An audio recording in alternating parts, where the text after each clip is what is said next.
Assalamualaikum warahmatullahi wabarakatuh dan salam sejahtera. Terima kasih kepada pelajar-pelajar baru.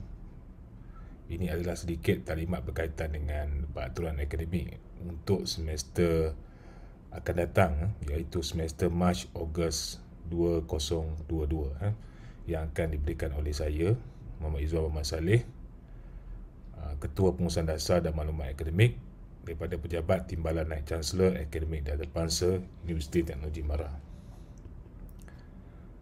Selamat datang adik-adik dan tahniah kerana telah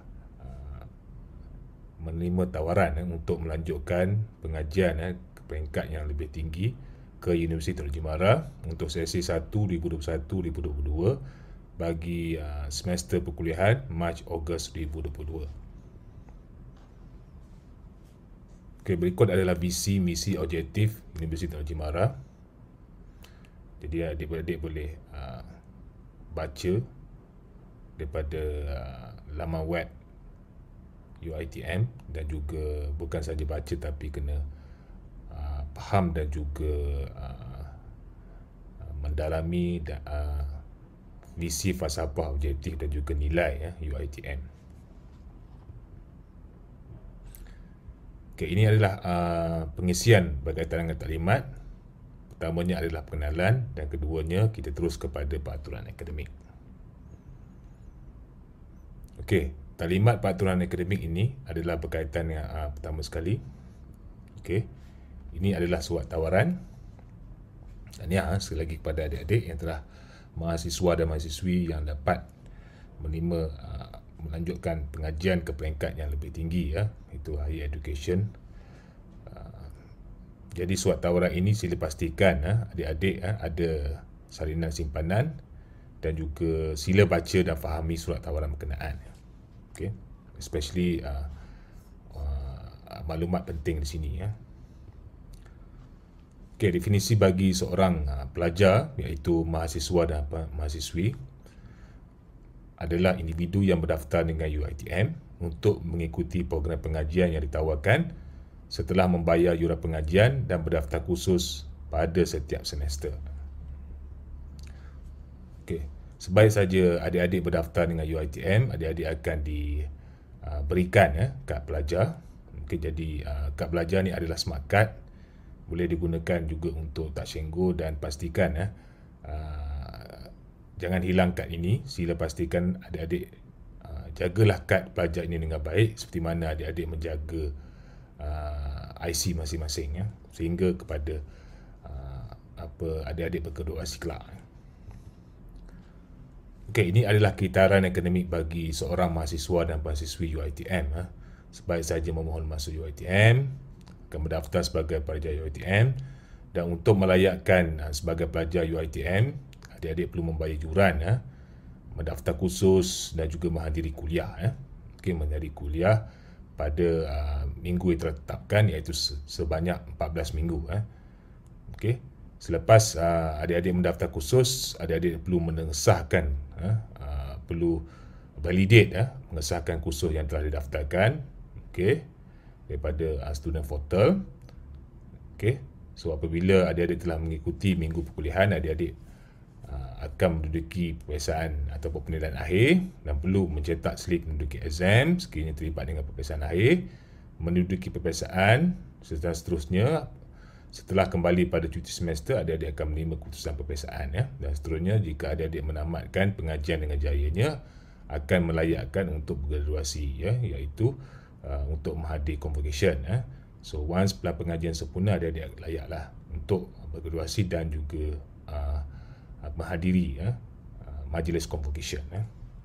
Okey.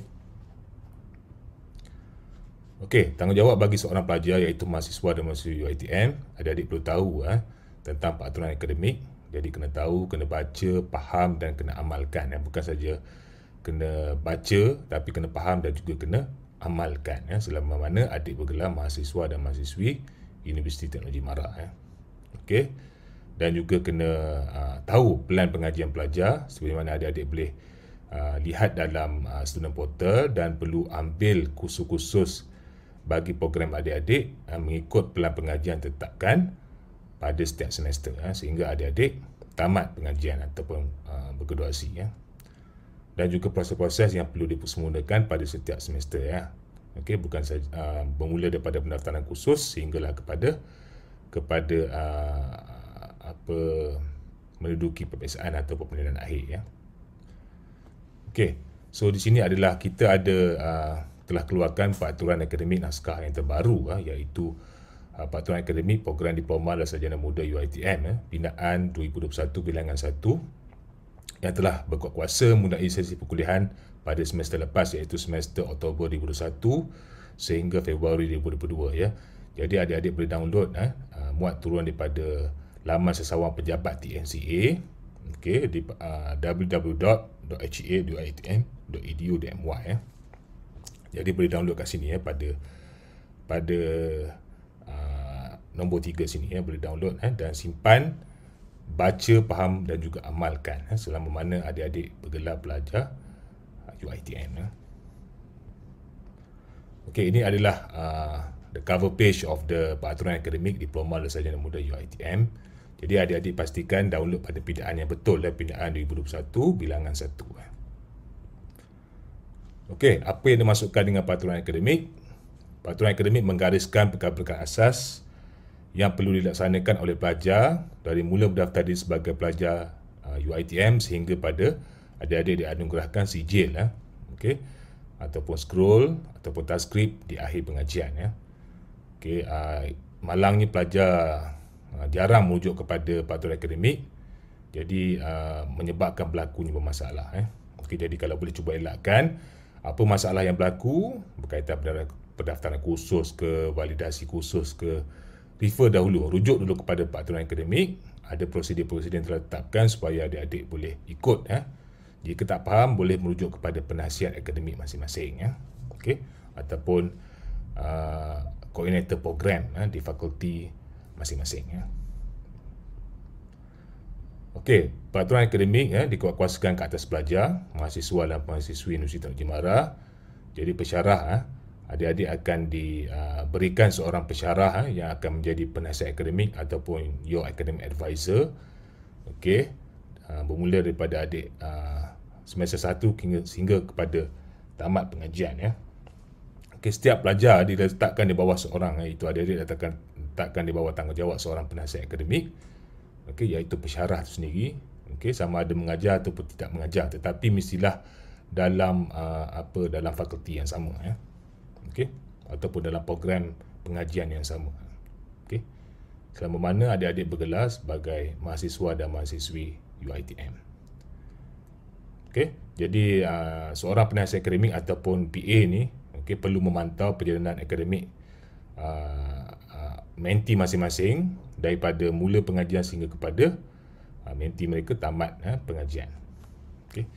Jadi tugas seorang penasihat akademik adalah untuk membantu semua advisee ataupun menti masing-masing tamat pengajian dalam masa ditetapkan dengan pencapaian yang terbaik untuk mendapat pekerjaan yang terbaik insya-Allah.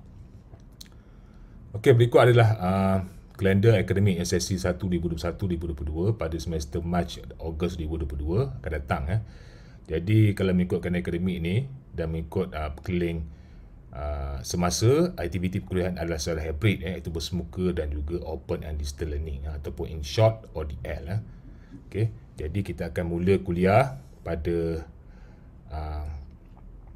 28 Mac hingga 30 April Okey. Manakala untuk negeri Kedah, Kelantan, Terengganu dan Johor bermula pada 27 Mac hingga 29 April kuliah. Okey, dan seterusnya ada cuti perayaan pada 1 hingga 8 Mei. Okey. Kuliah kedua selama 3 minggu 9 hingga 29 Mei 2022. Okey, dan seterusnya cuti perayaan.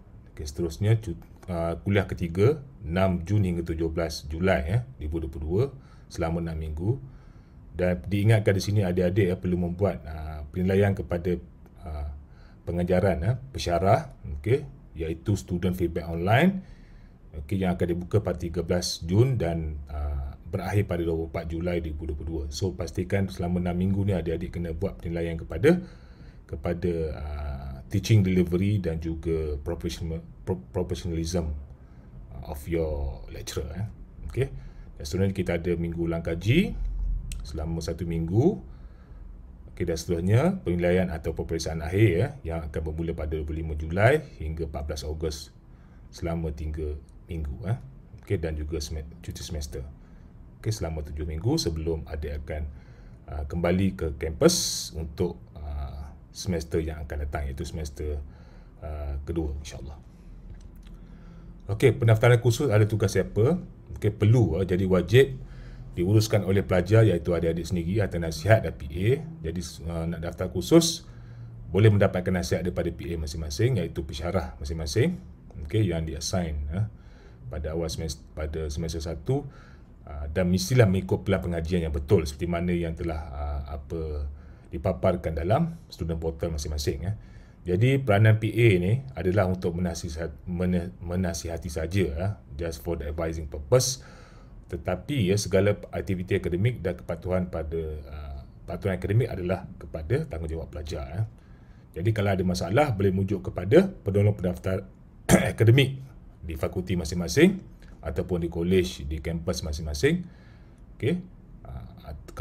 Kalau tak jelas juga boleh beri rujuk kepada koordinator program, okay, ataupun ketua pusat pengajian masing-masing. Okey, tanggungjawab pelajar adalah untuk menyempurnakan tanggungjawab untuk membolehkan mesti menjalankan, memberikan perkhidmatan cekap dan berkesan.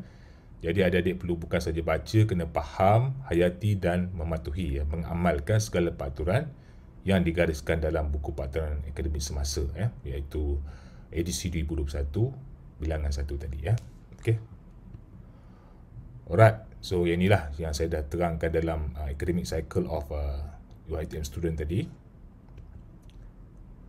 Okey, jadi untuk mengekalkan syarat sebagai status pelajar, jadi adik-adik perlu mendaftar sebagai pelajar, membayar yuran pada setiap semester dan juga berdaftar khusus. So 3 syarat untuk bergelar pelajar lah. Jika adik-adik berdaftar sebagai pelajar tetapi tidak membayar yuran, jadi boleh gugur taraf daripada status pelajar UiTM. Itu yang dikatakan gugur taraf. Jadi perlu membayarlah. Status kedua dan ketiga tu perlu buat. Kalau tidak, adik-adik boleh dikenakan penalti sebagai gugur taraf. Dan mereka akan menjadi bukan lagi pelajar UiTM. Okey. So yang ni saya dah maklumkan sebentar tadi. Kitaran akademik bagi seorang mahasiswa dan mahasiswi UiTM. Okey, pelan pengajian, apa yang dimasukkan dengan pelan pengajian? Dia adalah kontrak UiTM dengan pelajar. Okey, dalam pelan pengajian akan memberikan maklumat berkaitan dengan tempoh pengajian. Biasanya 6 semester untuk diploma dan kebanyakan ijazah sarjana muda. Ada juga ijazah sarjana muda yang mengandungi 8 semester bergantung kepada program di peringkat fakulti masing-masing. Okey, jadi dalam pelan pengajian akan mengandungi senarai kursus-kursus yang perlu disempurnakan daripada semester 1 hingga semester 6 kalau sekiranya 3 tahun program, ataupun semester 1 hingga semester 8 kalau sekiranya program pengajian itu selama 4 tahun. Biasanya pelan pengajian ini akan dijanakan daripada sistem SIM, Student Information Management System, dan juga adik-adik boleh view daripada student portal masing-masing selepas mendaftar diri sebagai pelajar UiTM. Okey, jadi apabila adik-adik telah lulus semua kursus yang telah senarai dalam pengajian, adik-adik akan tamat pengajian, okey, dan juga melayakkan untuk dianugerahkan ijazah masing-masing. Okey, dapat transkrip dan scroll pada majlis convocation, dan juga jika adik-adik tak sempurnakan kursus dalam program pengajian mengikut seperti mana dalam pelan pengajian, jadi adik-adik akan diberikan status SML, sepenuh masa lanjut. Kalau boleh cuba elakkan. Okey. Alright, ni contoh pelan pengajian yang adik-adik boleh view detailnya dalam student portal masing-masing. Okey, apa yang dimasukkan dengan SML cuba elakkan. Jadi adik-adik boleh dikenakan yuran pengajian mengikut kadar semasa masa seperti PLK, mengikut bilangan kredit. Bilangan yuran pelajar akan menjadi jauh lebih mahal jadi daripada bilangan yuran semasa sepenuh masa yang belum melebihi tempoh. Jadi SML ni biasanya akan berlaku sekiranya adik-adik mengulang mengulang khusus. Kalau boleh cuba elakkan, cuba untuk lulus dengan baiklah pada, kalau boleh cemerlang pada semester 1 ni. Kalau ada mengulang paper, adik-adik kena carry pada the next semester. Kalau boleh cuba elakkan. Okay. So data pelajar dalam Student Information Management System, jadi SIM ni dimiliki oleh pejabat TNCA, diselenggara oleh Jabatan Infrastruktur PPAI. Okey, jadi adik-adik boleh view lah. Okey, iStudent Portal kita assign kepada setiap pelajar apabila setelah menjadi pelajar UiTM. Jadi setiap pelajar akan diberikan laluan untuk akses dan adik-adik perlu melayari Student Portal untuk mengemaskini dan menyetak untuk melakukan pendaftaran khusus, validasi khusus, okey, menyemak pelan pengajian, lihat kepada keputusan peperiksaan, dan juga kita ada pautan kepada sistem e-future untuk adik-adik melakukan e-pelajaran masing-masing, dan juga sistem hal ehwal pelajar, dan juga boleh lihat status pembayaran diorang. Okey. So adik-adik perlu melakukan kemaskinian sekiranya berlaku perubahan kepada nombor telefon bimbit ataupun nombor telefon waris untuk dihubungi, dan juga alamat email. Okey. Dan juga kita akan selalu blast SMS dan juga kepada email kepada pelajar untuk memberikan info yang penting daripada semasa ke semasa. Okey, ini contoh adalah paparan menu interface design for the iStudent Portal. Okey. So adik-adik boleh login okey, untuk lihat kepada perkembangan status pelajar masing-masing. Okey. So adik-adik boleh juga mendaftar khusus. Okey.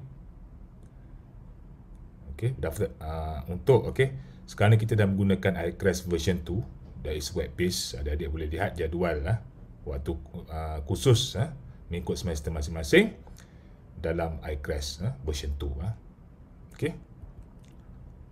Alright, so selepas adik-adik mendaftar khusus, adik-adik perlu validate khusus. Validate khusus mengikut tempoh masa yang tertetapkan. Jadi boleh lakukan daripada student portal juga dan dengan menekan butang pengesahan. Okey. So pastikan adik-adik kena bukan saja kena daftar tapi kena melakukan validasi khusus. Kalau tak melakukan validasi khusus, jadi akan bermasalah kemudian tak boleh ambil exam dan sebagainya. So kalau boleh elakkan. Okey. Jadi sebarang proses gugur tambah validasi hendaklah dibuat oleh adik-adik sendiri menerusi Student Portal dan bukannya oleh PA ataupun koordinator program ataupun even KPP masing-masing. Dan adik-adik perlu mencetak pendaftaran khusus, seperti mana juga validasi khusus dan simpan untuk tujuan rekod dan boleh submit kepada fakulti jikanya diperlukan. Okey, kehadiran adik dalam sesi pengajaran dan pelajaran adalah wajib bagi setiap kelas. Jangan ponteng. Okey. Jangan ponteng kalau boleh 14 minggu tu, jangan ponteng. Kehadiran yang kurang daripada 80% tanpa kebenaran, tanpa MC, tanpa sakit yang ada MC, tanpa sebab yang munasabah, adik-adik boleh dihalang daripada hadir, daripada memasuki peperiksaan akhir. Okey, ataupun penilaian akhir. Jadi adik-adik boleh diberikan status ZZ jika yang boleh jika tak hadir dia boleh memberi kesan kepada GPA dan juga CGPA masing-masing. Kalau boleh cuba elakkan. Okey. Alright, di hujung semester status berikut akan diberikan. Mengikut markah yang boleh. Jadi sekiranya adik-adik lulus bagi setiap kursus yang didaftarkan, jadi akan mendapat status LU lah. Kalau fail, kali pertama akan mendapat F1. Kalau fail lagi, repeat next sem, gagal lagi, akan menerima implikasi F2. Kalau boleh cuba elakkan. Okey. Dan juga tindakan disiplin ni kalau boleh cuba elakkan, sama ada disiplin dalam kampus ataupun di kolej kediaman. Okey. Kalau boleh cuba juga elakkan XX, tidak hadir peperiksaan especially tanpa kebenaran. Kalau dengan kebenaran ni MC lah MC ataupun biasanya. Okey, kalau tak dan juga ZZ. ZZ ni kalau contohnya ponteng. Ponteng sebulan, 2 bulan kelas. Jadi adik-adik boleh dihalang daripada menduduki peperiksaan atau penilaian akhir. Dan setiap YY, status YY dan ZZ dikenakan denda 100 dan juga tidak boleh ditebus. Okey. Alright, pada penghujung cuti semester adik-adik akan akan menerima keputusan peperiksaan setelah disahkan oleh jawatankuasa JKIPA, dan adik-adik boleh view result. Kalau boleh complete so far, kalau boleh dalam minggu 6 minggu ditetapkan, barulah adik-adik boleh mengakses kepada keputusan peperiksaan masing-masing yang boleh dilihat daripada iStudent Portal masing-masing. Okey. Jadi setiap keputusan peperiksaan adalah daripada pengesahan JKIPA dan juga disahkan Senat adalah muktamad dan tidak boleh diubah. Okey, skim pemakahan. Okey. Jadi untuk mendapat A, adik-adik perlu mendapat sekurang-kurangnya 80. Okey, kalau B 70 hingga 79 dan seterusnya lah. Kalau boleh di UiTM cuba elakkan daripada gagal. Yang merah ni lah. Untuk passing rate, to obtain the passing rate of pass, you have to obtain at least 50 mark. Kalau boleh cuba elakkan, insyaAllah adik-adik boleh lakukannya. Okey, dan untuk pengiraan bagi setiap grade-grade khusus tu, kita akan kirakan the total GPA dan juga adik-adik akan dapat se-GPA masing-masing. Okey, jadi pencapaian terbaik adalah 4.0 lah. Kalau boleh cuba score at least semester 1, semester 2 ni at least 3.5 and above. Kalau tak boleh, cuba juga mendapatkan at least 3.0 and above. InsyaAllah, apabila mendapat GPA dan GPA yang baik, akan mendapat pekerjaan yang baik kelak, insyaAllah. Okey, so ini adalah cara pengiraan ni lah. Dia tak perlu kira, dah automatik kira dalam penyata keputusan peperiksaan masing-masing. Okey, jadi jangan risau. Ini ada just sekadar panduan sahaja. Okey. So jika adik-adik tamat ataupun berjaya mendapat keputusan peperiksaan 3.5 ke atas, akan mendapat anugerah dekan, the status AD. Okey. Jika tamat, contohnya bagi 3 tahun program sarjana muda, 6 semester dapat anugerah dekan, akan dapat status TS. Okey. Bagi setiap semester. Dan jika setiap semester 1 hingga semester 6 selama 3 tahun program sarjana muda dapat anugerah dekan, adik-adik akan layak untuk mendapat ANC, iaitu tamat dengan status anugerah naik chancellor. Okey, insyaAllah kalau boleh cuba untuk mendapatkan status lulus, tamat dan bonus AD. Okey, extraordinary, okey, ANC, insyaAllah. Alright, jadi yang ni kita nak elakkan. Satu, tidak memuaskan jika ada mendapat GPA ataupun GPA below 2 point. Kalau boleh cuba elakkan. Okey. Kalau mendapat kali pertama, akan mendapat status P1, P2. Kalau bawah 1.8 akan mendapat D1 dan seterusnya. Kalau boleh cuba elakkan, especially repeating of subject. Okey. So pelajar, jika adik-adik gagal bagi satu kursus, perlu mengulang kursus tersebut sehinggalah lulus.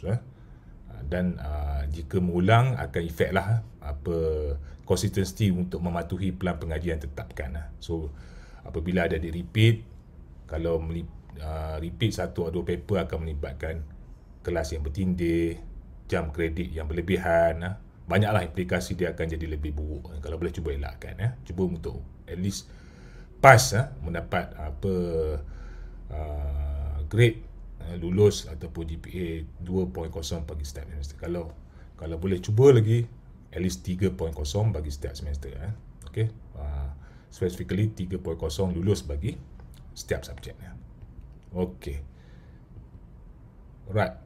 Okey, jadi untuk adik-adik bergraduasi bagi program diploma at least kena cukup 90 kredit, sarjana muda 120 kredit untuk grad lah, untuk grad, untuk melayakkan dapat scroll dan juga transkrip akademik untuk mencari pekerjaan, dan manakala untuk masters 40 kredit sahaja.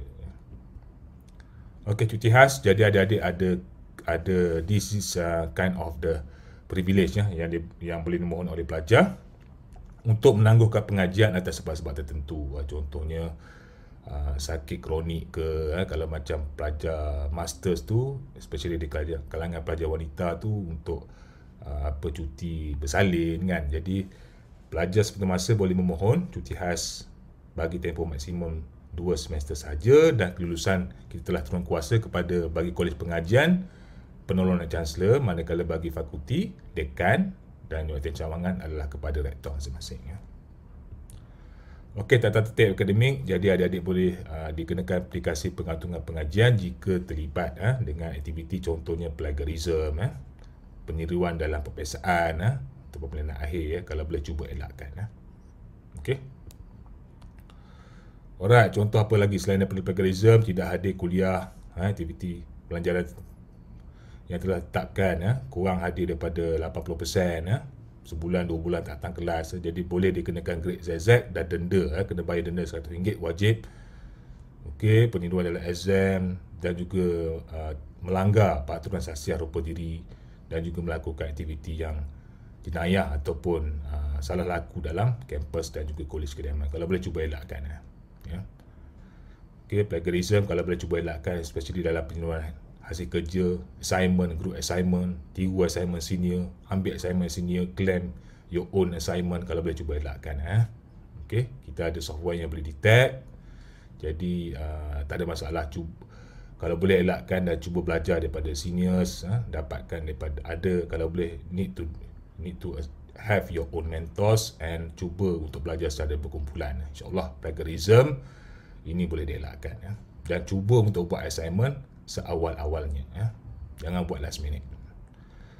Okey, rayuan adik-adik boleh diberikan kemudahan untuk menyemak semula kertas jawapan peperiksaan akhir bagi khusus yang ada peperiksaan akhir sahaja. Yang ada pilihan akhir tak boleh. So peperiksaan akhir saja. Jadi boleh semak, boleh buat rayuan semula dan boleh dikenakan kena bayarlah sebanyak RM50. Biasanya rayuan semula ni tak boleh dapat A ataupun B, tapi just lulus sahaja. Okey. So adik-adik boleh rayuan untuk meneruskan pengajian jika diberhentikan. Jika adik-adik gagal, dia diberhentikan dengan status D3 ataupun hingga D7. Dan kena buat rayuan kepada fakulti dan kampus masing-masing. Dalam tempoh 2 minggu selepas tarikh keputusan peperiksaan diumumkan secara rasmi. Jadi kuasa diberikan kepada jawatankuasa JAF, JAN, JAKP peringkat kolej untuk meluluskan ataupun menolak permohonan adik-adik. Okey, jadi sebagai peringatan mesra, kalau boleh cuba elakkan pelajar tidak dibenarkan pertukaran program, pertukaran kampus sama sekali once adik-adik dah disahkan untuk mengikuti program di kampus berkenaan. Okey. Tapi kalau tak boleh elakkan juga disebabkan tak boleh tukar program, tukar kampus sebabkan ada masalah kesihatan, ada mengidap penyakit kronik. Jadi boleh memohon kepada rektor masing-masing ataupun dekan masing-masing untuk tukar kampus kepada kampus yang dekat dengan rumah. Tetapi tertaluk kepada kelulusan jawatankuasa akademik di peringkat fakulti, kolej dan juga kampus cawangan masing-masing. Okey, pengurusan ijazah akan diberikan sekiranya adik-adik mempunyai CGPA sekurang-kurangnya 2.0, lulus dalam semua kursus mengikut pelan pengajian masing-masing, memenuhi semua persyarat dan keperluan universiti. Kalau tak bayar denda, pusakaan pun boleh ditahan diploma atau ijazah, dan juga keputusan peperiksaan adik penganugerahan perlu dipakukan oleh Senat Universiti. Okey, jadi anugerah dekan boleh diberikan kepada pelajar mempunyai CGPA kurang-kurangnya 3.5 bagi setiap semester. Okey, dia akan diberikan status anugerah dekan AD. ANC jika mendapat AD bagi setiap semester. Kalau 3 tahun program ijazah, penang semester dapat AD. Jadi dia akan dianugerahkan ANC pada semester yang pada semester tamat itulah, pada semester ke-6 tu. So dapat pakai selepang dan dapat membanggakan ibu bapa untuk mendapat pekerjaan yang baik kelak, insya-Allah. Okey, ini adalah sedikit adalah skill outlook pada tahun 2022, dan ke atas adalah job landscape adalah extracted from World Academic Forum. Jadi adik-adik, you need to have the multi skill, you need to be multi talented to survive in this 21st century. Otherwise adik-adik akan payahlah untuk mendapat pekerjaan, dan you need not to have this kind of skill. Data analytic, you need to have AI skill, management, sales and marketing untuk survive in this 21st century. Otherwise, dan adik-adik juga perlu menjadi, not only you cannot depend on to be the job seeker anymore, but you need to seek opportunity to become the job creators as well, insyaAllah. Peluang pekerjaan sekarang makin cabar dan adik-adik perlu berusaha dengan lebih cuba untuk mendapatkan certification jikanya ditawarkan oleh kampus atau fakulti masing-masing, dan jika ada duit cuba mendapatkan certification, especially on the IR 4.0 skill, IT skill daripada Microsoft ke, daripada Adobe ke, for those that also jika mampu bayar. Kalau tak mampu bayar boleh mendapatkan daripada pihak fakulti masing-masing lah yang ditawarkan. Okay. So kalau kita tengok sekarang, the top emerging skill is data analyst. Data analyst is the not only the top emerging profession but also the highest payment of the salary, okay, of this profession data analyst in the globe. Okay. So jadilah boleh, kalau tak dapat jadi scientist, mungkinlah boleh jadi AI, boleh jadi software developers, sales and marketing, big data specialist. Jadi bukan saja kena ada programming and technical skill, tapi juga kena possess those of marketing, managerial skill, communication, PR skill, to be multi-talented student in order to survive in this 21st century. Okay. So bayangkan jadi di sini, jika ada telah tamat pengajian dengan jayanya, insyaAllah kelak, okay, dapat membanggakan ibu bapa kalau dapat pakai selepang ni. Biasa dapat pakai selepang ni adalah pelajar yang tamat dengan ANC, anugerah naik chancellor. Maksudnya dapat anugerah dekan bagi setiap semester pengajian. InsyaAllah adik-adik boleh berkombo kelak apabila keadaan COVID kita telah reda kelak, insyaAllah. Okay, jadi memandangkan COVID kita masih belum berakhir, walaupun 1 April nanti dijangka kita akan memulakan fasa endemik. Jadi jangan leka dan alpa kita belum menang. Kalau boleh elakkan 3C dan 3S, crowded places, confined space, close conversation, especially in the campuses, dan juga amalkan 3W, wash, warn and wear. Okay. Alright, saya rasa itu saja. Sekian taklimat saya pada kali ini berkaitan dengan patuan akademik. Sekian, terima kasih. Assalamualaikum warahmatullahi wabarakatuh.